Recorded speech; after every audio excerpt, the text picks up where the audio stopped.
বনফুল রচিত গল্প তাজমহল। প্রথম যখন আগ্রা গিয়েছিলাম, তাজমহল দেখতে গিয়েছিলাম। প্রথম দর্শনের সেই বিস্ময়টা এখনো মনে আছে। ট্রেন তখনও আগ্রা স্টেশনে পৌঁছায়নি। একজন সহযাত্রী বলে উঠলেন, ওই যে তাজমহল দেখা যাচ্ছে। তাড়াতাড়ি জানলা দিয়ে মুখ বাড়ালাম। ওই যে! দূর থেকে দিনের আলোয় তাজমহল দেখে দমে গেলাম।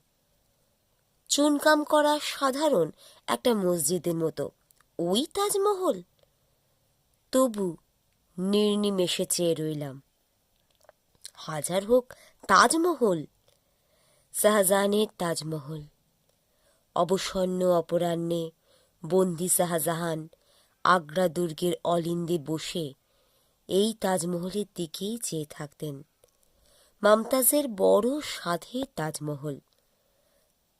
আলমগীর নির্মম ছিলেন না। পিতার ইচ্ছা অপূর্ণ রাখেননি তিনি। মহা সমারোহে মিছিল। সম্রাট শাহজাহান চলেছেন প্রিয়া সান্নিধ্যে। আর বিচ্ছেদ সইল না। সভাধার ধীরে ধীরে নামছে ভূগর্ভে। চলেছে ওই তাজমহলেই, মমতাজের ঠিক পাশে শেষ শয্যা প্রস্তুত হয়েছে তার। আর একটা কবরও ছিল, হয়তো এখনো আছে ওই তাজমহলেরই পাশে, দাঁড়া শেকড়। চুনকাম করা সাধারণ মসজিদের মতো তাজমহল দেখতে দেখতে মিলিয়ে গেল। পূর্ণিমার পরদিন। তখনও চাঁদ ওঠেনি। জ্যোৎস্নার পূর্বাভাস দেখা দিয়েছে পূর্ব দিগন্তে। সেই দিন সন্ধ্যার পর দ্বিতীয়বার দর্শন করতে গেলাম তাজমহলকে। অনুভূতিটা স্পষ্ট মনে আছে এখনো। গেট পেরিয়ে ভেতরে ঢুকতেই অস্ফুট মর্মধ্বনি কানে এলো। ঝাউবিথি নয়, মনে হলো যেন সুদূর অতীত থেকে। মর্মধ্বনি নয়, যেন চাপা কান্না।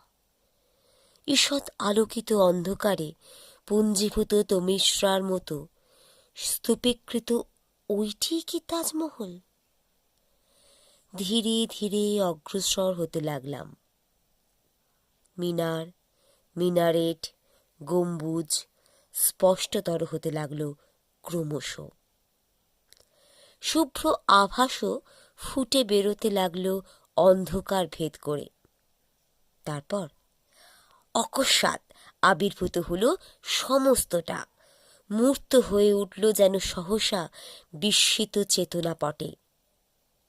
চাঁদ উঠল। জ্যোৎস্নার স্বচ্ছ অন্যায় অঙ্গ ঠেকে রাজরাজেশ্বরী শাহজাহান মহিষী মমতাজের স্বপ্নই অভ্যর্থনা করলে যেন আমাকে এসে স্বয়ং। মুগ্ধ দৃষ্টিতে নির্বাক হয়ে চেয়ে রইলাম। তারপর অনেক দিন কেটেছে। কোন কন্ট্রাক্টর তাজমহল থেকে কত টাকা উপার্জন করে, কোন হোটেলওয়ালা তাজমহলের দৌলতে রাজা বনে গেল, ফেরিওয়ালাগুলো বাজে পাথরের ছোট ছোট তাজমহল আর গড়গড়ার মতো সিগারেট পাইপ বিক্রি করে কত পয়সা পেত রোজ। নিরীহ আগন্তুকদের ঠকিয়ে টাঙাগুলো কে ভীষণ ভাড়া নেয়, এইসব খবরও পুরনো হয়ে গেছে। অন্ধকারে, জ্যোৎস্নালোকে, সন্ধ্যায়, উষায়, শীত, গ্রীষ্ম, বর্ষা, শরতে বহুবার বহু রূপে দেখেছি তারপর তাজমহলকে। এতবার যে আর চোখে লাগে না, চোখে পড়েই না, পাশ দিয়ে গেলেও নয়। তাজমহলের পাশ দিয়ে প্রায় যাতায়াত করতে হয় আজকাল। আগ্রার কাছেই একটা দাতব্য চিকিৎসালয়ে ডাক্তার হয়ে এসেছি আমি। তাজমহল সম্বন্ধে আর মোহ নেই। একদিন কিন্তু গোড়া থেকেই শুনুন তাহলে। সেদিন আউটডোর সেরে বারান্দা থেকে নামছি। এক বৃদ্ধ মুসলমান গেট দিয়ে ঢুকল।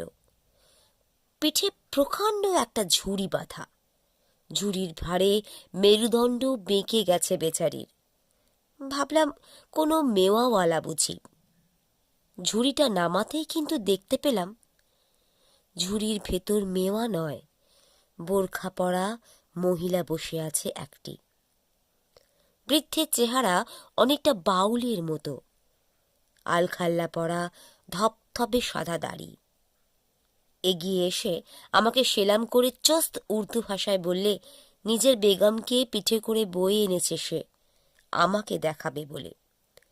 নিতান্ত গরিব সে, আমাকে বাড়ি নিয়ে গিয়ে ফি দিয়ে দেখাবার সামর্থ্য তার নেই। আমি যদি মেহেরবানি করে। কাছে যেতেই দুর্গন্ধ পেলাম একটা। হাসপাতালের ভেতরে গিয়ে বোরকা খুলতেই আপত্তি করেছিল সে ঢের, ব্যাপারটা বোঝা গেল। ক্যাংগ্রাম অরিস, মুখের আধখানা পচে গেছে, ডান দিকের গালটা নেই, দাঁতগুলো বিভৎসভাবে বেরিয়ে পড়েছে। দুর্গন্ধে কাছে দাঁড়ানো যায় না। দূর থেকে পিঠে করে বয়ে এনে এই রোগীর চিকিৎসা চলে না। আমার ইনডোরে জায়গা নেই এখন। অগত্যা হাসপাতালের বারান্দাতেই থাকতে বললাম। বারান্দাতেও কিন্তু রাখা গেল না শেষ পর্যন্ত। ভীষণ দুর্গন্ধ। অন্যান্য রোগী আপত্তি করতে লাগলো। কম্পাউন্ডার, ড্রেসার, এমনকি ম্যাথর পর্যন্ত কাছে যেতে রাজি হলো না। বৃদ্ধ কিন্তু নির্বিকার, দিবা রাত্র সেবা করে চলেছে। সকলের আপত্তি দেখে সরাতে হলো বারান্দা থেকে। হাসপাতালের কাছে একটা বড় গাছ ছিল, তারই তলায় থাকতে বললাম। তাই থাকতে লাগলো। হাসপাতাল থেকে রোজ ওষুধ নিয়ে যেত। আমি মাঝে মাঝে গিয়ে ইঞ্জেকশন দিয়ে আসতাম। এভাবেই চলছিল। একদিন মুষলধারে বৃষ্টি নামল। আমি কল থেকে ফিরছি, হঠাৎ চোখে পড়ল বুড়ো দাঁড়িয়ে ভিজছে। একটা চাদরের দুটো খুঁট গাছের ডালে বেঁধেছে, আর দুটো খুঁট নিজের হাতে ধরে দাঁড়িয়ে ভিজছে লোকটা। মোটর ঘোরালাম। সামান্য চাদরের আচ্ছাদনে মুষলধারা আটকায় না। বেগম সাহেব দেখলাম আপাত মস্তক ভিজে গেছে, কাঁপছে ঠকঠক করে। আধখানা মুখে বিভৎস হাসি, জ্বরে গা পুড়ে যাচ্ছে। বললাম, হাসপাতালের বারান্দাতেই নিয়ে চলো আপাতত। বৃদ্ধ হঠাৎ প্রশ্ন করলে, এর বাঁচবার কোনো আশা আছে হুজুর? সত্যি কথা বলতে হলো, না। বুড়ো চুপ করে দাঁড়িয়ে রইল। আমি চলে এলাম। পরদিন দেখি গাছতলা খালি, কেউ নেই। আরো কয়েকদিন পর, সেদিনও কল থেকে ফিরছি, একটা মাঠের মধ্যে দিয়ে আস্তে আস্তে বুড়োকে দেখতে পেলাম। কি যেন করছে বসে বসে, ঝাঁ ঝাঁ করছে দুপুরের রোদে। কি করছে বুড়ো ওখানে? মাঠের মাঝখানে মুমূর্ষু বেগমকে নিয়ে বিব্রত হয়ে পড়েছে নাকি? এগিয়ে গেলাম। কতগুলো ভাঙা ইট আর কাদা দিয়ে বুড়ো কি যেন গাঁথছে। কি হচ্ছে এখানে মিয়া সাহেব? বৃদ্ধ সসম্ভ্রমে উঠে দাঁড়িয়ে ঝুঁকে সেলাম করলে আমাকে। বেগমের কবর গাঁথছি হুজুর।